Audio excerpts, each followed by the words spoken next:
নবী বলে আমার সাহাবেরা গো তোমরা তাহলে শোনো আমি কেমনে দেখলাম হোসেন কেমনে জানলাম এত দামি তাহলে তোমরা ঘটনা তোমরা শোনো।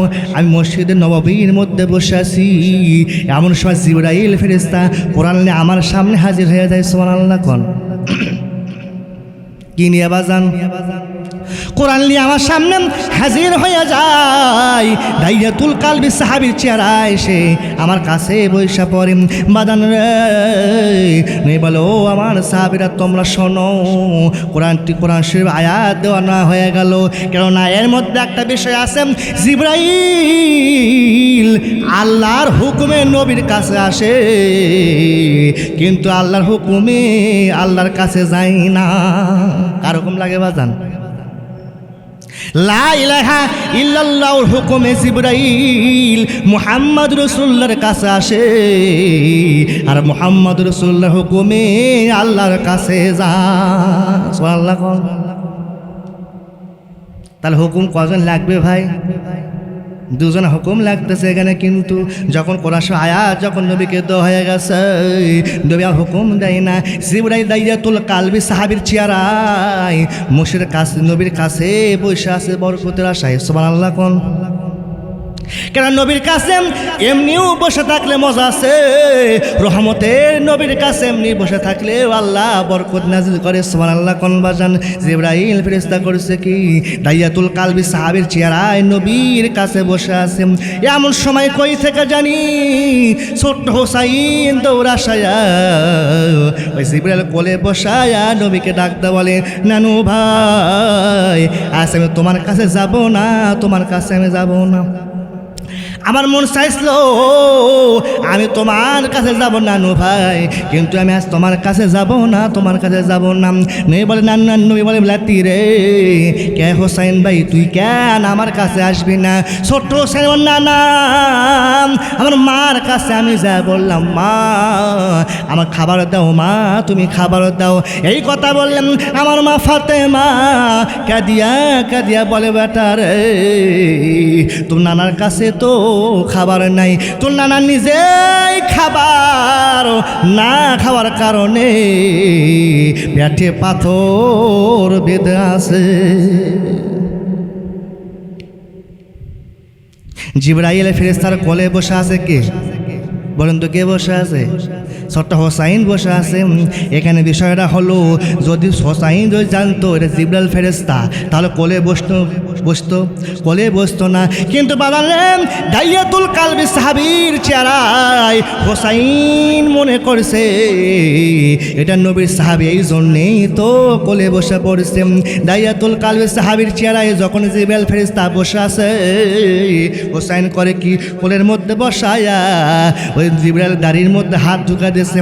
হাত ধরে দাইয়াতুল কালবি ও আমার নানা সাহাবী, আমি তোমার প্রত্যেক দিন দেখি তুমি নানার কাছে আসো, তুমি কি জানি নানাকে তুমি বলো, কি জানি ফুসুরি কইরা নানাকে বলো, আমার নানা ইশারা দেয় তুমি এখান থেকে চলে যাও।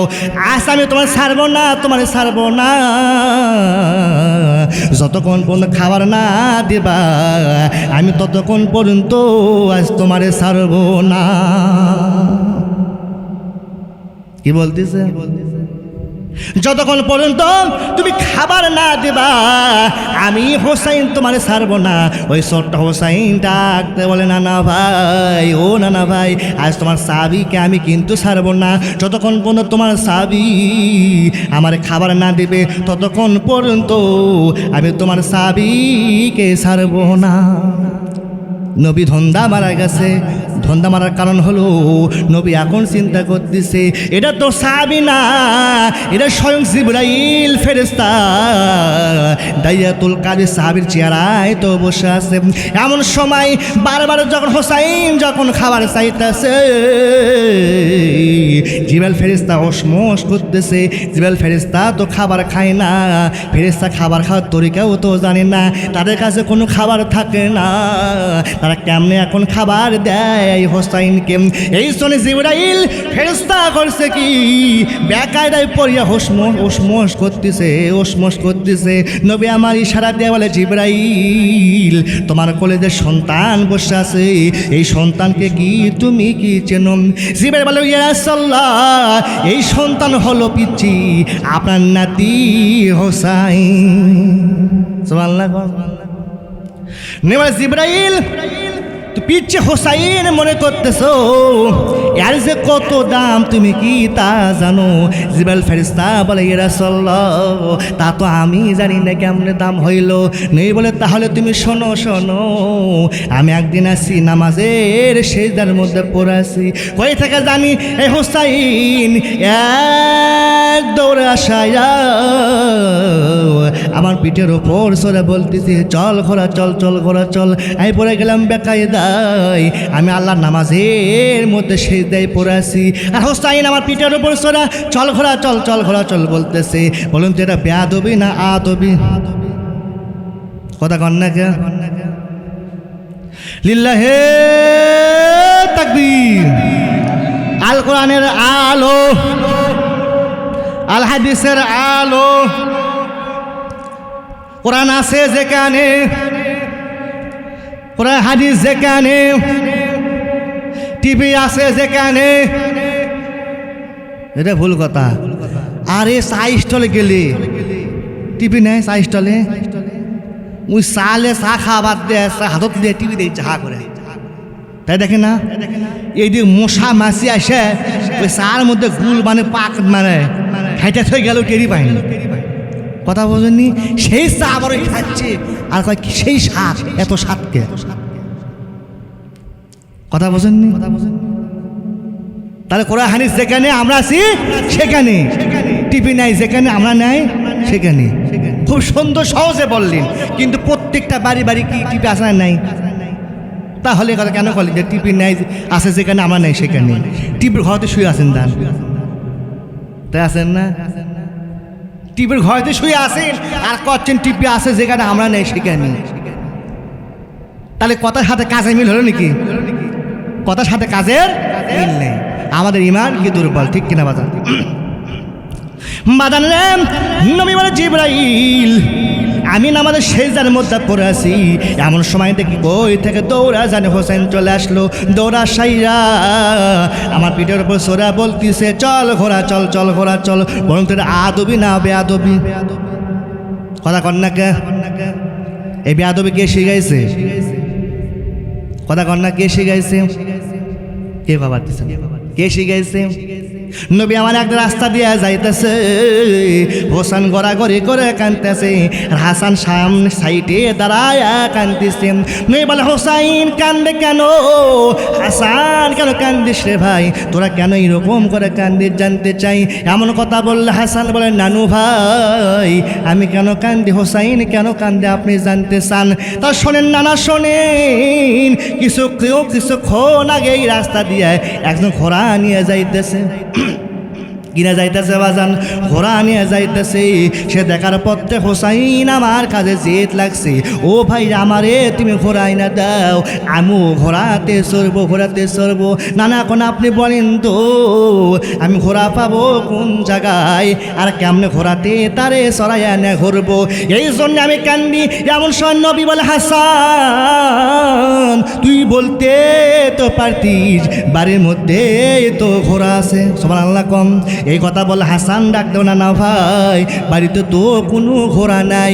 নানা রাসূল ডাক দেল হাসান রে কেন নাই ঘোড়া নাই? বাড়ির মধ্যেই তো ঘোড়া আছে। এই কথা বললে হাসান বলে নানা ভাই বাড়ির মধ্যে তো কোনো প্রকার ঘোড়া নাই। এই মিথ্যা কথা আমি কেমনে হোসাইনকে বলি? নবী আমার করে কি বাদান রে? ওই ঘোড়া করে করতেছে হোসাইনকে বুকের সঙ্গে জড়াইয়া ধরাইয়া হাসানের হাতটা ধরাইয়া বলে চল রে ভাই চল বাড়ির দিকে আমরা চল। চলে যায়। বাড়িতে যাওয়ার পর নবী আমার করে কি ঘরের দরজা নিজেই লাগিয়া দিতেছে। এমন সময় হাসান বলেন নানু ভাই তুমি কেন দরজা লাগা দাও জানতে চাই। রাসূল বলেন হাসান রে বাড়ির মধ্যে এমন একটা ঘোড়া আছে রে পাগলা ঘোড়া, যেই ঘোড়া দরজা খোলা পাইলে দরজাটা বের হয়ে চইলা যাবে। হাসান বলেন নানু ভাই বাড়ির মধ্যে ঘোড়াই নাই, তাহলে পাগলা ঘোড়া কই থেকে আসলো? এমন সময় রাসূল করে কি বাদান রে হামা ঘুরিটা নিজেই ঘোড়া হয়ে যায় আর টকবক করে শব্দ করতেছে। এমন সময় ছোট্ট হোসেন করে কি বাদান রে এক দৌড়ে আসায় নবীর পিঠের উপর সোরা বলতেছে চল ঘোড়া চল, চল ঘোড়া চল। নবী বলে হাসান এ ভাই তুই দাঁড়িয়ে থাক কেন কান্দিস রে?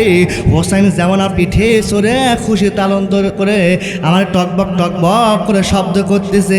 হাসান রে তুইও তো আমার পিঠের উপরে সর, পিঠের উপরে সর। এমন সময় কথা বললেন হাসান ডাক দিল নানু ভাই আমি তো আপনার পিঠের ওপর তো সরতে পারবো না। এই কথা বলেন রাসূল বলে হাসান রে যদি আমাকে পছন্দ হয় তাহলে আমার পিঠের ওপর সর রে ভাই।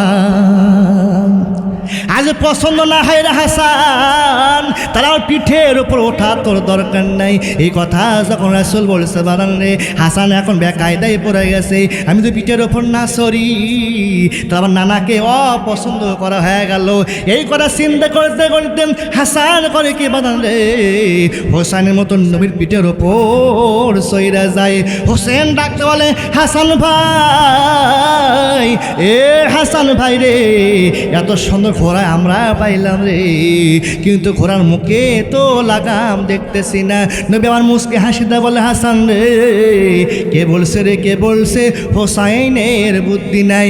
দেখ রে হাসান দেখ ঘোড়ার মুখে লাগাম থাকে সেটা হোসাইন জানে। সুবহানাল্লাহ।